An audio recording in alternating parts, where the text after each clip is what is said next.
Also talking about Labour hitting middle-class earners with a £60 billion tax bomb. And, of course, the Britain sliding into economic crisis over £85 billion sickness bill. Now, there's very few people that know more about that particular last subject, the welfare bill, than Sir Iain Duncan Smith, former Conservative Party leader, and of course was also very much instrumental with welfare bills as former Work and Pension Secretary between 2010 and 2016. And he joins me now. Good morning, Sir Iain.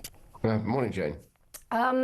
So, is this now compared, I mean, I was saying that you were doing sort of really particularly looking at this years ago. Are we now in an unprecedented situation with the welfare bill? I mean, it feels as though the people that are getting up for work in the morning, there's less of them than the people staying at home. Well, number one, to put this completely in context, we have to talk about what happened with the pandemic, because before the pandemic, when I resigned, having fallen out with the then Chancellor, but we'd got the lowest number of workless households since records began, and we'd saved £32 billion a year out of that budget because 1,600 people were going to work for the first time every single day. Those figures stand for themselves.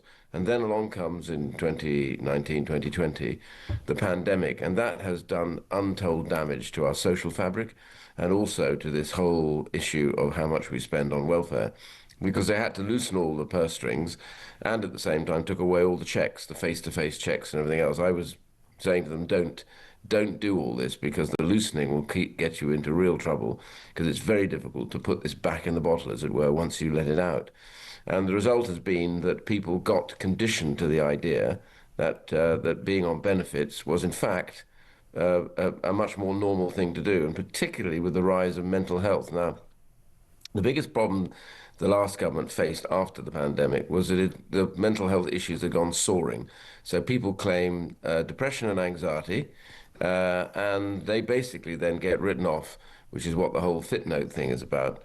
A lot of GPs are very uneasy about trying to diagnose somebody absolutely specifically with a mental health problem, particularly something like depression and anxiety, because it's not as, musculoskeletal stuff, you've got a bad leg or you haven't got a bad leg or whatever. You can be much clearer about that. So the huge rise in that, particularly, I think about 50-60% of all the mental health claims now are depression and anxiety, and we know that depression and anxiety, the best cure for them is work. Work is by the health service notified as a health treatment. So being out of work is the worst thing you can do for somebody who's depressed and anxious. And particularly, of course, sorry to interrupt, but particularly, of course, the younger generation. There are reports today of the high number of the rising cases of anxiety and depression. And, of course, they are the future workforce. So unless it's addressed, it's just going to get worse, right? Yes, it is. And the Centre for Social Justice, which I set up, has done a lot of work on this, and the view that they're putting forward, which I believe now the Conservatives have accepted, which the government should accept, which is you don't pay people who come first and claim to be depressed or have suffered from anxiety. You don't pay them directly the benefits. What you do is you try and keep them in work or get them back into work, but at the same time you use some of the savings you would make to actually make sure we've got some kind of support treatment around them, so they go back into work, they've got people to help them, recover from their depression. And a lot of this is also trying to get sort of fixed on the ups and downs of life. We've medicalized so much of what you and I would probably remember we things we'd have to get on with, sort out ourselves, things are bad at work, whatever.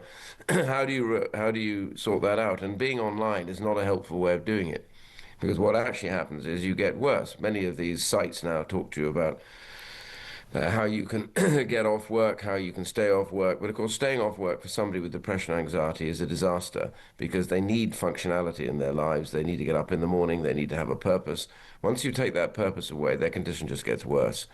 So if anyone watching this is currently at home off work with anxiety and depression, which of course are very real conditions, they might say, well, look, I went to the doctor, I got a 5-minute slot, they couldn't wait to get me out of the door, they just signed me off.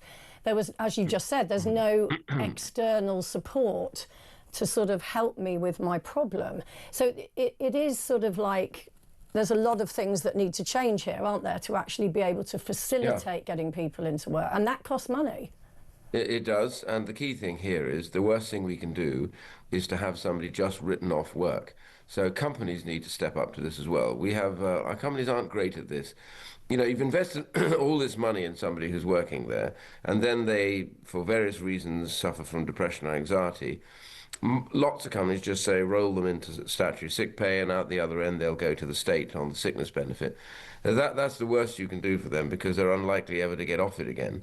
What you want is to help companies make sure they, if necessary, drop them down the hours, but get the treatment for them.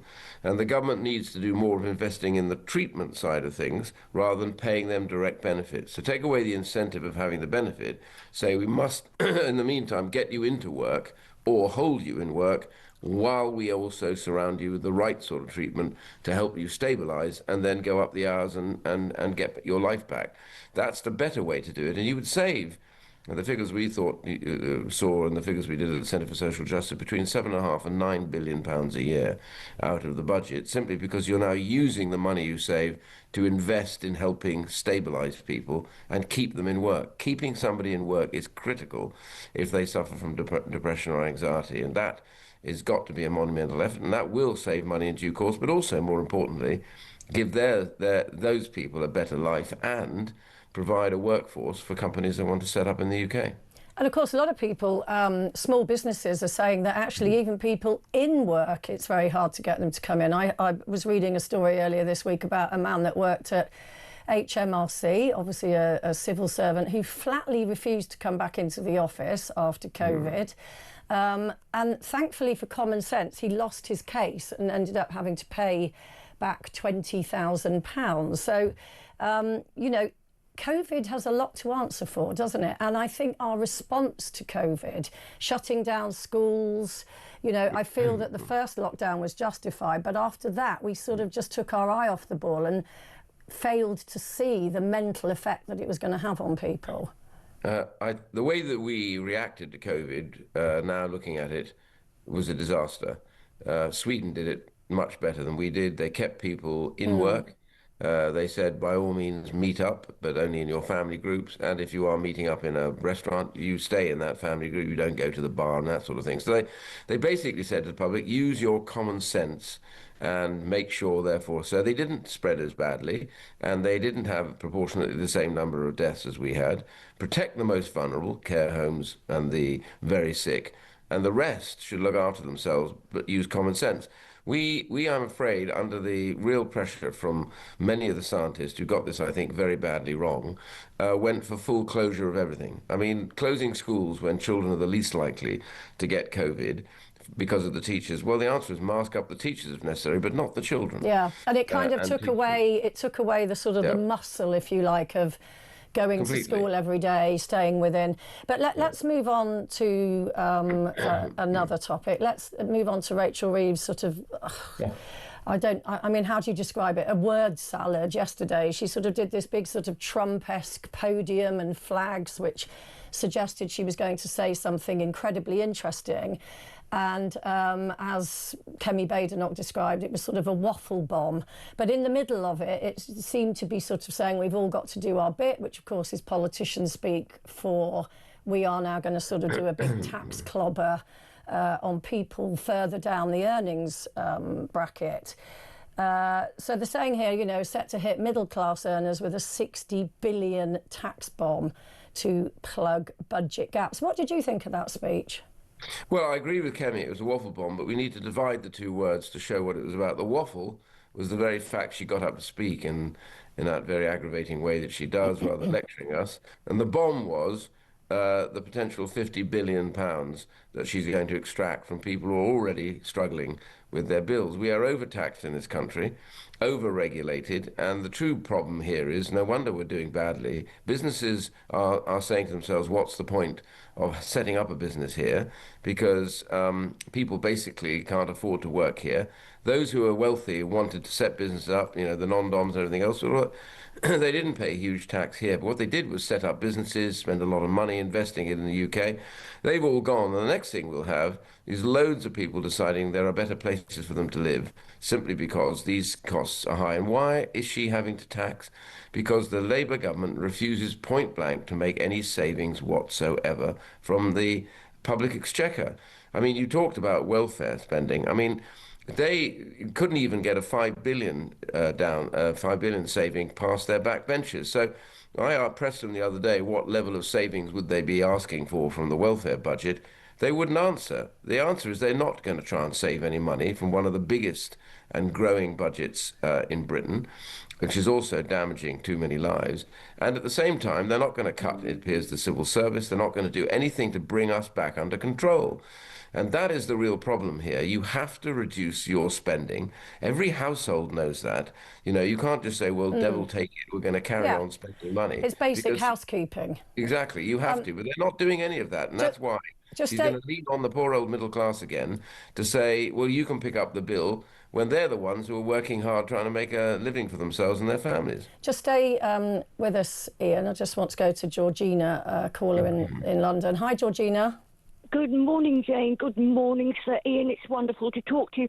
I've got a few things I want to say. I'm actually busting to say, to be honest with you. I watched Rachel Reeves make her address the other day, and I've never seen anyone look so uncomfortable in her own skin. I don't even think she could bring herself to digest what piffle she was trying to feed us. Unfortunately, she's shown herself time and again to be inadequate in her job. Maybe that has something to do with her lack of experience.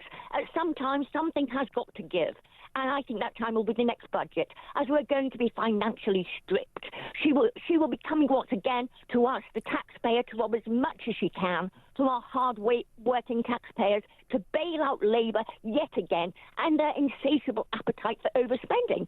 We, the British public, know that we are the adults in the room, not the Labour government. They've already shown that.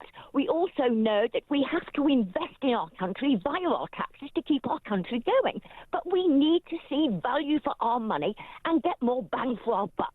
And at the moment, we're getting nothing in return for our hard-earned cash. Our country has fallen through a state of dilapidation. We have no defences, inadequate policing, very poor NHS and dental services, a less than acceptable standard of education, and extremely poor road services. For goodness sake, some people haven't even had the waste taken and collected, and that's to name but a few. What's the only ones benefiting are the ones that don't contribute to our economy. Georgina, Thank you. I'm just going to interrupt you there. I think you could actually be the next Chancellor with that pitch. I think that was excellent. Sir Iain, you can sense the frustration in Georgina's voice, and that is played out in very large parts of the country. Yeah, she's absolutely right, of course, and I can sense that frustration because, you know, when I'm in the constituency, people say the same to me. You know, what in hell's name is going on? Yeah, we had COVID. We understand there were problems from COVID, but doesn't government have the responsibility to get that sorted out? I mean, you've got this, for example, you've got this ridiculous COVID inquiry going on now, spending near on 200 million with many more months to come, to do what? I mean, every lawyer gets paid huge salaries to attend the damn thing. And every other country's finished theirs about 2.5 years ago and put right some of the things that were wrong. So this is an example of how we've lost the plot here in the UK, in our public servants and in our politicians. And I have to say, she's right, because at the end of it all, we have to decide whether we are going to save the money that we are overspending on all sorts of projects, including on welfare, I'm afraid, reform all of that, get that saving. Now, I saw her say there would be no austerity. What does she mean by austerity? I tell you what she's ruling out. She's ruling out saving any money from over expenditure on public servants and on all the areas that we seem to have got caught up in. And we've still got the bomb of the budget to come, of course, which I'm sure is going to have a hell lot more pain. Very quickly, Sir Iain, before you go, can I just ask you your views? Labour has been accused of educational vandalism as it moves to, quote unquote, dumb down the curriculum. What is your thoughts on that story? Well, it's transparent. It's like when they first came in, every striking group got their money paid pretty much. And now, of course, this is the long-term return for the education unions who have been demanding all these sort of changes because they don't like the hours that teachers have to work, etc. And so they've been complaining forever about all this. They don't like the idea of Ofsted. They'd get rid of it tomorrow if they could. So this is all, I'm afraid, about kowtowing to the teacher unions, as we are getting in every single area at the moment. So you think we've got problems with expenditure? Wait till they finish giving in to every single union. Okay. Well, Sir Iain, thank you very, very much. Very nice to talk to you. Have a good day.